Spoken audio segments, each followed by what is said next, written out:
Hello students, আজকের এই ভিডিওটিতে তোমাদের বাবা সাহেব আম্বেদকর ইউনিভার্সিটির বিএড সেকেন্ড সেমিস্টারে যারা কোর্স 1.2.7 ম্যাথড পেপার হিসেবে ইতিহাস অর্থাৎ হিস্ট্রি বিষয়টি নিয়েছে তাদের জন্য আজকের এই ভিডিওটি।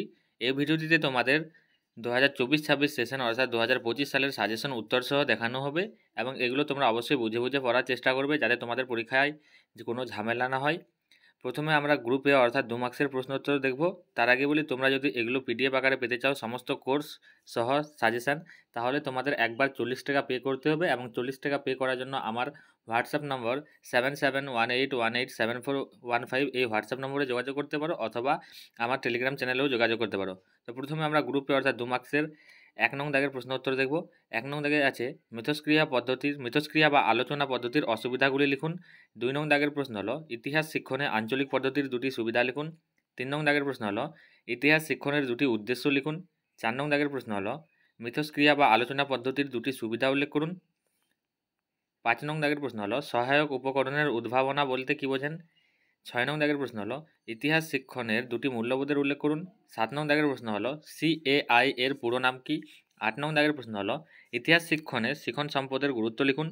9 নং দাগের প্রশ্ন হলো ইতিহাস শিক্ষণে শিক্ষামূলক প্রদীপনের গুরুত্ব সংক্ষেপে লিখুন। 10 নং দাগের প্রশ্ন হলো ইতিহাস শিক্ষণে বক্তৃতা পদ্ধতির প্রয়োজনীয়তা লিখুন। 11 নং দাগের প্রশ্ন হলো মূল্যায়ন ও পরিমাপের মধ্যে পার্থক্য উল্লেখ করুন। 12 নং দাগের প্রশ্ন হলো মিথস্ক্রিয়া বা আলোচনা পদ্ধতির সংজ্ঞা দিন। 13 নং দাগের প্রশ্ন হলো পারদর্শিতার অভিক্ষার সংজ্ঞা দিন। 14 নং দাগের প্রশ্ন হলো নিরবচ্ছিন্ন সার্বিক মূল্যায়ন বলতে কী বোঝেন। 15 নং দাগের প্রশ্ন হলো সংক্ষেপে ইতিহাসের সাথে ভূগোলের সম্পর্ক উল্লেখ করুন। এরপর 16 নং দাগের প্রশ্ন হলো আবিষ্কার পদ্ধতির যে কোনো দুটি সুবিধা বা গুণ উল্লেখ করুন। 17 নং দাগের প্রশ্ন হলো ইতিহাস বিজ্ঞানাগার বা গবেষণাগার বা ল্যাবরেটরি বলতে কী বোঝেন। 18 নং দাগের প্রশ্ন হলো উত্তম শিখন নকশার যে কোনো দুটি গুণ বা সুবিধা লিখুন। 19 নং দাগের প্রশ্ন হলো আকৃতিগত মূল্যায়ন বা গঠনমূলক মূল্যায়ন কি। 20 নং দাগের প্রশ্ন হলো প্রকল্প পদ্ধতির একটি উপযুক্ত সংজ্ঞা দিন। 21 নং দাগের প্রশ্ন হলো নিরবচ্ছিন্ন সার্বিক মূল্যায়ন বলতে কী বোঝেন। 22 নং দাগের প্রশ্ন হলো ইতিহাস পাঠ্যপুস্তকের দুটি গুণাবলী লিখুন। 23 নং দাগের প্রশ্ন হলো আবিষ্কার বা উৎস পদ্ধতির দুটি অসুবিধা লিখুন।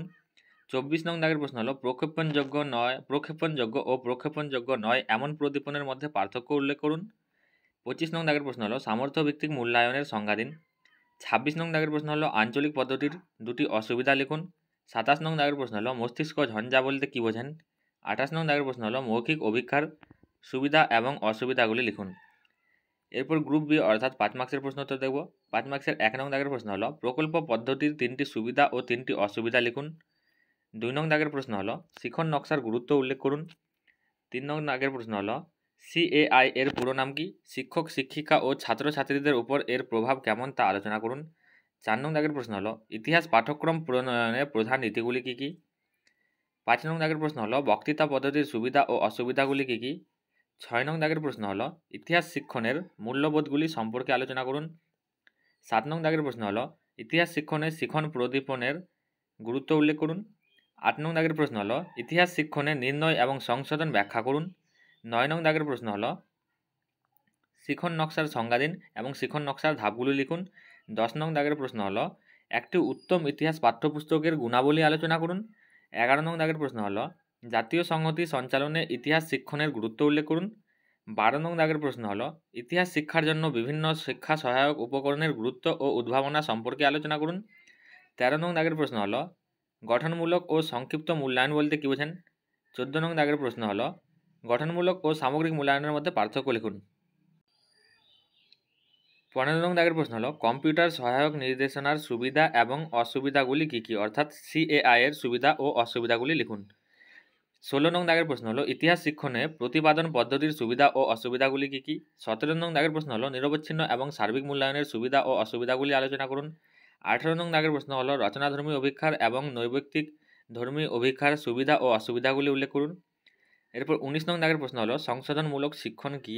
সংশোধনমূলক শিক্ষণের পদ্ধতিসমূহ আলোচনা করুন অথবা সংশোধনমূলক শিক্ষণ বা প্রতিকারমূলক শিক্ষণ বিষয়ে সংক্ষেপে আলোচনা করুন।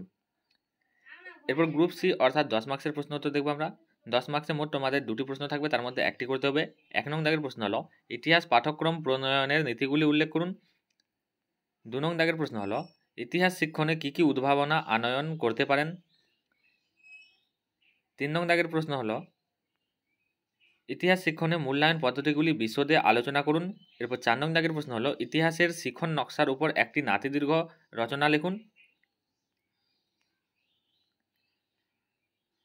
5 নং দাগের প্রশ্ন হলো প্রকল্প পদ্ধতির ধাপগুলি লিখুন এবং প্রকল্প পদ্ধতির 3টি সুবিধা ও অসুবিধা লিখুন।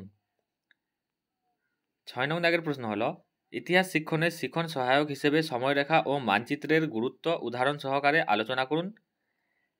এরপর 7 নং দাগের প্রশ্ন হলো সমাজবিজ্ঞানের বিভিন্ন শাখার সঙ্গে ইতিহাসের সম্পর্ক বিশদে ব্যাখ্যা করুন অথবা সমাজবিজ্ঞানের বিভিন্ন শাখার মধ্যে অনুবন্ধ বা আন্তঃসম্পর্কের আলোচনা করুন।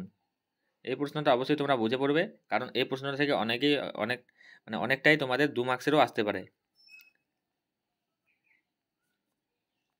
8 নং দাগের প্রশ্ন হলো নবম অথবা দশম শ্রেণীর ইতিহাস পুস্তকের যে কোনো একটি বিষয়বস্তুর উপর একটি আদর্শ শিখন নকশা প্রস্তুত করুন। এই প্রশ্নটা তোমরা উত্তর হবে যেটা প্র্যাকটিকাম লিখবে লার্নিং ডিজাইন হিসেবে বা লার্নিং ডিজাইন হিসেবে যে প্র্যাকটিকামটা করবে তোমরা 1.2.7 এ থেকে, সেটাই তোমাদের উত্তর হবে। এবং আমাদের এই সাজেশনটা যদি তোমাদের পড়া হয়ে যায় তাহলে অবশ্যই তোমরা টেক্সট বুক দেখতে পারো।